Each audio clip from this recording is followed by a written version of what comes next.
Sak Maestro nagalit kay Mike Swift dahil hindi binoto si Sixth Threat.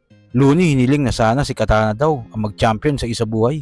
At Lip Cram hindi daw malabo na mag-guest sa Break It Down. Alamin natin ang mga yan, so tara.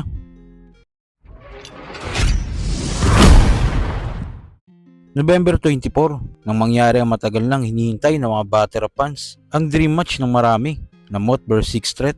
Pero pasensya kung may bagong sakuna na inihain at higit pa sa signal number 5 yung dumating na ika-6. Tas magyayabang ka ngayon keso ikaw nagbubuhat sa amin? O ba't sa flip top di mo nagawa yun? Yung kahambugan mo, subukan natin. Opisyal kitang hinahamon sa bagay na pinagdamot mo nga rin. Gawin ulit natin to sa ahon, mag-ubusan tayo ng hangin. Parehas malakas ang pinakita ng dalawa at umantong nga sa split decision ang naging resulta. Boto ng tagahatol, 5-4!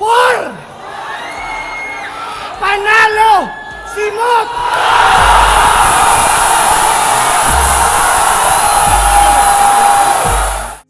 Isa nga sa mga bumoto kay Moth ay si Mike Swift. Naman, round 1, round 2, kay Mot ko binigay. Kaya congratulations Mot, congratulations Sixth Threat, congratulations PSP. Sa Break It Down nga ni Looney, dito nag-guest niya si Mike Swift at nireview nga nila ang laban Disaster vs Sak Maestro na nangyari sa liga ng PSP. Dahil nga si Sak Maestro ang nireview nila, na-open bigla ni Mike Swift na parang galit daw sa kanya si Sak dahil binoto nga daw nito si Moth sa finals noon ng Matira Mayaman. Because of the errors then, no? Since I feel like Sak Maestro mad at me because I picked Mot over Sixth Threat.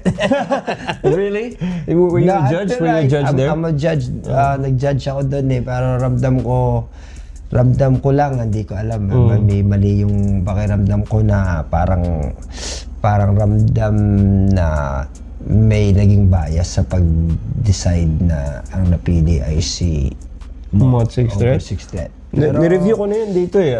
I think... I didn't watch that particular episode yet, pero ako naman, hindi naman... Ako, Moth din yung ano ko dun eh. I mean, subjective naman talaga yung battle rap eh. Parang, like, tsaka feelings sa akin, should be... honest ko talaga siyang in-approach at tsaka ginudge yung that particular battle. I really went there kasi parang nung tinanong ako kung pwedeng mag-judge, naisip ko rin yung experience na meron tayo sa sunugan. Masarap din na, sige, sino nga naman nang mag-judge pang iba dito sa 1 million na mag-uuwi. So I didn't want to play around with people's lives and pick and cheat for someone or anything. So I had to watch that carefully. You know, maybe I didn't explain fully kasi in-explain na ng iba yung... Sa kabilang balita naman, isa nga si Katana sa tinuturing na rising star ng Flip Top dahil sa lakas ng pinapakita niya bawat laban. Yung kakaiba niyang jokes at yung seryoso niyang mga linya talagang effective. Kahit nga ang hari ng tugma na si Looney ay ilang beses niyang napabilib sa mga review nito. Nang i-review nito ang mga battles ni Katana. Boss, Rizal ulit sa Las Piñas. Mga wala bang kadala-dalayan, pwede na ulit sigurong bigyan mo ang naka-move on na naman si Rafian kay Slackwan. Gusto nyong ubusin namin kayo dyan sa Rizal? Tanginang mga bonjing na to, taga-antipolo, pero pag may binyag, mga naka-long sleeves kayo, kupal. Antipolo. Ang galing. Long sleeves. Ano bang meron si Manda Baliw? Madaming punchline, nahigit kalahati, tunog di pinag-isipan. Sawang-sawa na ako makitang manalo ka nang walang binibitawang pandiinan. Ang tumatanggap ng talo, yung mas magaling, tila hindi na to pagalingan. At ang binibigyan ng parangal, yung walang katangi-tanging katangian. Pero di mo kailangan pag-irihan. Di ka tatanggalin dito ay... Ganda nun ah. Walang katangi-tanging katangian. Parang na-alternate niya yung patawa, tas biglang magiging agresibo. At yun nga, napansin ko yung signature na tugmaan ng isang tunay na lyricist talaga dito kay Katana. Parang napapansin ko yung disiplina niya sa pagtugma. Maganda yung mga rhymes na ginagamit niya. Yung banat niya na walang katangi-tanging katangian.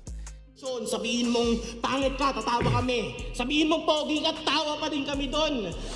Gantong mo nga, tinatanggalan tayo ng karapatan na mamili ng emosyon. Sana... Galing nun.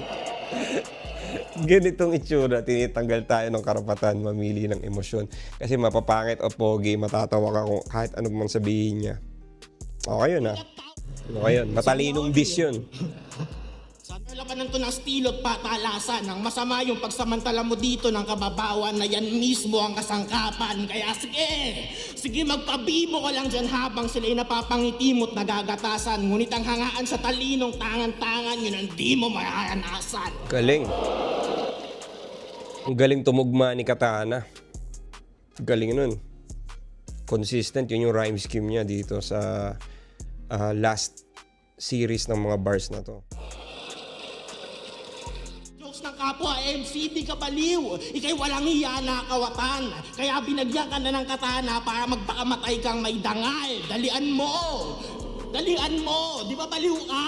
Mas ibang saksak na tulando. Saan ko plano ilibing si Manda? Ang sagot, wala akong plano. Paliguan ng gasolina ang bangkay. Wala na maikinabang sa'yo, boy. At total di naman ako umakain ng mahina. Diyan na lang kita papalamon sa apoy. Tuloy lang ang sunog. Nakala mo nagpapagulong ako. Anong tinitingin-tingin mo sa kanila? Gago, wala dyan tutulong sa'yo. Ganda ng setup nun. Galing. Dahil nga dito ay naimbitahan ni Looney si Katana sa kanyang Break It Down at nireview nga nila ang battle ni Poison 13 at EJ Power.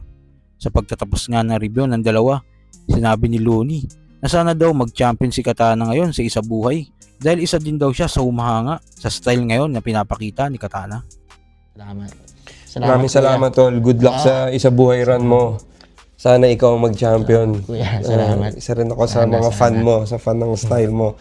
And At sa huling balita, hindi nga lingid sa ating kaalaman ang away ni Looney at Lipcram at kung ano ang pinagmulan nito dahil madalas nga itong maanggulo kay Lipcram pag meron siyang battle. Anong pakiramdam nung natalo ka sa Kumu? Sadness? Wag ka naman sad, bes! Anong luto? Kitang-kita sa video, durug na durug ka sa judges! Pero nag-usap na kay Looney. Tanginan, sakit nun, tangina! Bars ka ng bars, tas talo ka! Minsan nang nagsoro si Lipcram kay Looney sa laban niya kay M-Site pero hindi pa din nga sila naging okay. Gusto lang sana akong sabihin dahil nandiyan dyan si Apex kaya si Looney. Meron lang talaga akong sasabihin. Huling live performance ko, lasing at maaoy. Napakaraming di sumang-ayon. Gagamitin ko na rin tong gabi para manghingi ng dispensa kay Apex tsaka Marlon. Kahit hindi ako mag-champion dito sa laban, pare, kahit hindi ako mag-champion. Gusto ko lang malaman kung naging proud ba si Idol na sa narating ko na nayon. Proud ka ba, Lons? Sabihin ng hipokrito, hibang o gago lang, Lons, tanggapin mo dispensa ko. Alam mo na, tao lang. Sa Break It Down nga ni Looney, maraming pabirong mga nagko-comment na gusto daw nilang mag-guest ni Looney si Lipcram. Ayon nga kay Jonas, hindi ito malabang mangyari. Dahil daw sa malawak na tao daw si Looney. At pag naghilo man sugat, posible daw talaga itong mangyari. Hindi man siya solid na magkaibigan talaga. Alam mo yun, isang idol at isang fan na hindi nagkaunawaan lang. Tsaka si Kuya Luns, putang ina, kilala naman natin yan na malawak na tao yan. Alam niya alam niya kung paano i-handle yan at alam niya yung mga ganyang bagay hindi naman talaga ganun ka big deal. Para sa akin lang, ito yung opinion ko lang ha. Di natin masasabi ba sa mga susunod na episode ng Break It Down, di ba? Mag-guess niya si Lipcram.